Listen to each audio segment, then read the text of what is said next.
श्री अवधूत चिंतन श्री गुरुदेव दत्त श्री स्वामी समर्थ महाराज की जय. श्री स्वामी समर्थ. सर्व स्वामी भक्तांचं स्वामी माऊली या चॅनलवर स्वागत आहे आणि सर्वांना नमस्कार. श्री स्वामी समर्थ. तर आजचा अनुभव ताईंसंगती घडलेला अनुभव आहे आणि साक्षात स्वामी महाराज येऊन त्यांच्या धंद्यामध्ये यश यावा आणि तशी त्यांना प्रचिती दिलेली आहे स्वामी महाराजांनी. तुम्हाला स्वामी महाराज आपल्याला कोणत्याही गोष्टीमध्ये एकटं पडून देत नाही, तसा अनुभव आहे आणि कुठे स्किप करू नका. तुमच्याकडे देखील स्वामी महाराजांचे अनुभव असतील तर आपल्याला कमेंट बॉक्समध्ये कमेंट करून शेअर करा आणि जास्तीत जास्त पुढे व्हिडिओ शेअर करत राहा. असं सपोर्ट द्या. तुम्ही आतापर्यंत खूप चांगला सपोर्ट दिलेला आहे, असंच प्रेम राहू द्या आणि कमेंट बॉक्समध्ये श्री स्वामी समर्थ लिहायला विसरू नका. तर आजचा अनुभव ताईसंगती घडलेला अनुभव अशा प्रकारे आहे की ताई 2021मध्ये स्वामी महाराजांचे सेवामध्ये आले आणि त्यांची मुलंसुद्धा मोठी मोठी होती आणि शिक्षण वगैरे करत होती. तर ताई ॲक्च्युली खूप बर्डन येत होतं त्यांच्या मिस्टरांवर, कारण फीस वगैरे असायची आणि एक जण कमावणारं एवढी बसून खाणारी. तर ह्या गोष्टींनी खूप खटकत होतं. पण ताईने आणि दादाने विचार केला की आपण काही ना काही धंदा सुरू करू. कर्ज वगैरे काढलं आणि धंदा सुरू केला. अगोदर नाश्त्याचा धंदा सुरू केला पण तिथं काहीच यश मिळालेलं नाही. त्यानंतर भाजीपाल्याचा केला, तिथंही यश मिळाले नाही. त्यानंतर गारमेंटचा धंदा म्हणजे छोटे छोटे मुलांचे कपडे आणून विकणे, लेडीज वेअर विकणे. तर ह्या सगळ्या गोष्टी करत असताना त्यांना एकही धंद्यामध्ये यश मिळालं नाही आणि ह्या सगळ्या गोष्टी त्यांच्यावर बर्डन होऊ लागल्या. कारण कर्ज काढून व्यवसाय सुरू केलेला पण तो कुठेही चालला नाही. तर ते सगळं कर्ज ह्याच्या अंगावर येऊ लागले. तर ह्या सगळ्या गोष्टीने ताई खूप खचलेल्या.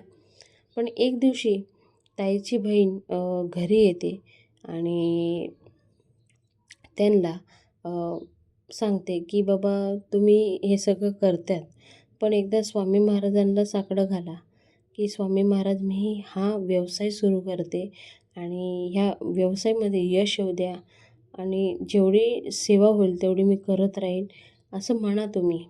नक्की बघा तुम्ही स्वामी महाराज तुमच्या धंद्याला कसं यश देतात. आणि नेमकं तसंच झालं. त्यांनी साकडं घातलं महाराजांना आणि व्यवसाय सुरू केला. खूप मोठं कर्ज घेतलेलं ह्या टायमिंगला आणि एक मोठं दुकान खरेदी केलं आणि तिथे मिठाईची दुकानं चालू केली.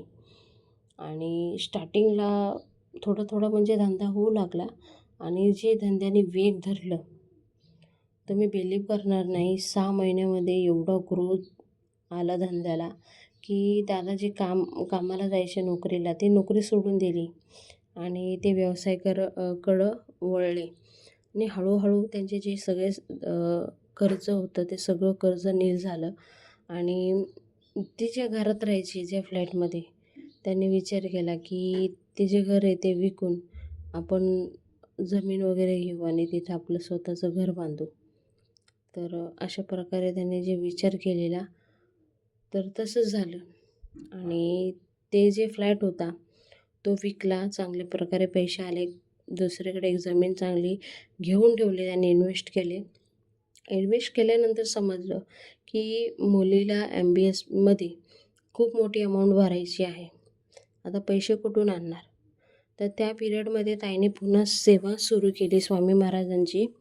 मठामध्ये गेले, ह्या सगळ्या समस्या सांगितल्या आणि त्यांनी सेवा दिली. ती सेवा स्टार्ट केली आणि त्यांच्या मुलगीकडूनसुद्धा करून घेतली ही सेवा.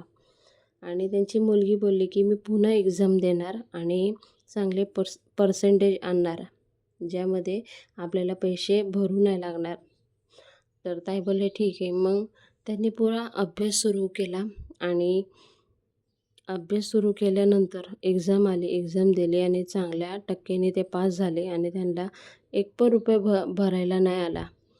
तर ह्या सगळ्या गोष्टी त्यांच्यासाठी म्हणजे स्वामी महाराज साक्षात येऊन त्यांना आशीर्वाद देत होते. त्या सगळ्या गोष्टी घडत होत्या. त्यांचा मुलगा नोकरी शोधत होता शिक्षण झाल्यानंतर. कुठेही नोकरी मिळाली नाही. 3-4 महिने सर्च केले, पण कुठेही काही चांगला जॉब मिळत नव्हता. प्रत्येक इंटरव्ह्यूमध्ये रिजेक्ट होत होता. एक इंटरव्ह्यू देऊन आल्या घरी आणि सांगितलं, "आता मी वैतागलो, आता मी काहीच करणार नाही थोडा दिवस." तेव्हा ताई बोलले, की "तू काळजी करू नको. तू गुरुचरित्र सारामृत पठण करायला चालू कर. अध्याय घे 3-3. नक्की तुला यश मिळेल." आणि हे ऐकून त्यांचा मुलगा त्यांनी स्वामी महाराजांची सेवा सुरू केली. स्टार्टिंगला 4-5 दिवसांनी त्यांना एक कॉल आला इंटरव्ह्यूसाठी. इंटरव्ह्यूला गेला. इंटरव्ह्यू काही चांगला झालेला नव्हता. त्याला माहीत होतं काही तर सिलेक्शन होणार नाही. पण अचानकच त्याच दिवशी रात्री फोन येतो आहे, की उद्यापासून तुम्ही जॉइन करा. आणि ती खूप मोठी कंपनी होती. आणि हे सगळं ऐकून ताईसुद्धा खूप खुश झाल्या. आणि ताईंनी आत्तापर्यंत म्हणजे धंदा, मुलीचे MBBSमध्ये ॲडमिशन, मुलग्याचा जॉब, हे सगळ्या गोष्टी त्यांच्यासंगती घडत होत्या. आणि ते जेवढे नित्यसेवा करता येईल तेवढी स्वामी महाराजांची सेवा करत होत्या. आणि स्वामी महाराजसुद्धा त्यांची सेवा स्वीकारित होता, कारण ते मनाने, श्रद्धाने स्वामी महाराजांची सेवा करीत आलेल्या. तर ह्या गोष्टी जेव्हा घडतात तेव्हा म्हणजे अशक्य ही गोष्ट शक्य होती. म्हणजे ज्या गोष्टी अशक्य होत्या ॲडमिशनच्या म्हणा, जॉबच्या म्हणा, धंद्याच्या म्हणा, पण स्वामी महाराजांची सेवा केल्यामुळे त्या गोष्टी शक्य झाल्या. फक्त ताई स्वामी महाराजांची एवढी मोठी भक्त आहे, की साक्षात स्वामी महाराज किती वेळा तर ते साक्षात त्यांना त्यांची प्रचिती दाखवून दिलेली आहे. तेव्हापासून ताई जेवढे गोरगरीब आहे त्यांना जेवढं शेअर करता येईल तेवढं ते शेअर करतात त्यांचा अनुभव, आणि त्यांनासुद्धा स्वामी महाराजांची सेवा करायला सांगतात. तर आजचा अनुभव ताई सांगते घडलेला अनुभव आहे. आणि साक्षात स्वामी महाराज येऊन दर्शन देऊन गेले, असे त्यांना आशीर्वाद देत असतात. आधीमध्ये काही ना काही त्यांना प्रचिती दाखवितात असतात, त्यांचं अस्तित्व आहे ते दाखवून देतात. तर ताईला आलेला अनुभव खूप सुंदर आहे, मोटिवेशन मिळणारा आहे. कधी तुम्ही तुमच्या लाईफमध्ये खचून गेलेला असेल तेव्हा आपल्या चॅनलवर जावा आणि स्वामी महाराजांचे अनुभव ऐका. नक्की तुम्हाला ह्या गोष्टींनी मोटिवेशन मिळेल. आणि असे छान छान अनुभव आम्ही नक्की तुमच्यापर्यंत आणायचा प्रयत्न करतो आहे. त्यासाठी तुमच्या सर्वांचा सपोर्ट पाहिजे.